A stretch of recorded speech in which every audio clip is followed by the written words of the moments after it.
ఈ ఈ నోటిఫికేషన్లో ఇచ్చినటువంటి సందర్భంలో గత అనేక సంవత్సరాలుగా వెయిట్ చేసి దాదాపు 15 సంవత్సరాల నుంచి నోటిఫికేషన్ రాక ఏళ్ల తరబడి వెయిట్ చేస్తున్నటువంటి వాళ్ళలో చాలామందికి క్వాలిఫికేషన్కు మించినటువంటి ఎగ్జామ్ కండక్ట్ చేసిన ఒకటి.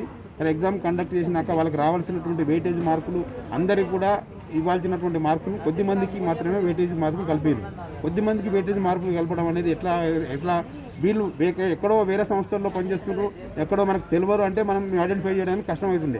వాళ్ళు ఒకటే సంస్థలో ఒకటే హాస్పిటల్లో పనిచేస్తున్నారు, సేమ్ డ్యూటీ గత 10 సంవత్సరాల నుంచి 12 సంవత్సరాల నుంచి చేస్తూ ఉన్నారు. వాళ్ళు ఇక్కడ నుంచి ఎక్కడ పోవడానికి లేదు.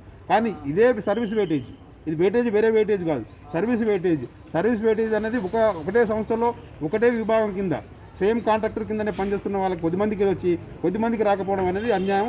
అక్కడ ఎక్కడో ఫ్రాడ్ జరిగింది, దానికి సంబంధించినటువంటి అధికారులపైన చర్యలు తీసుకోవాలి, అందరికీ న్యాయం చేయాలి. హైకోర్టు ఎలాంటి అబ్జెక్షన్ చెప్పట్లేదు. వీళ్ళకి అందరికీ కూడా వీళ్ళు సర్వీస్ ఉంది, వీళ్ళు సర్వీస్ ఓరియంటేషన్లో పనిచేస్తూ ఉన్నారు, వీళ్ళకు డ్యూటీకి సంబంధించినటువంటి ప్రభుత్వ హాస్పిటల్లో పనిచేస్తూ ఉన్నారు కాబట్టి వాళ్ళకి వెయిటేజ్ ఇవ్వచ్చు, అది గవర్నమెంట్ ఇష్ట ప్రకారం ఇవ్వచ్చు.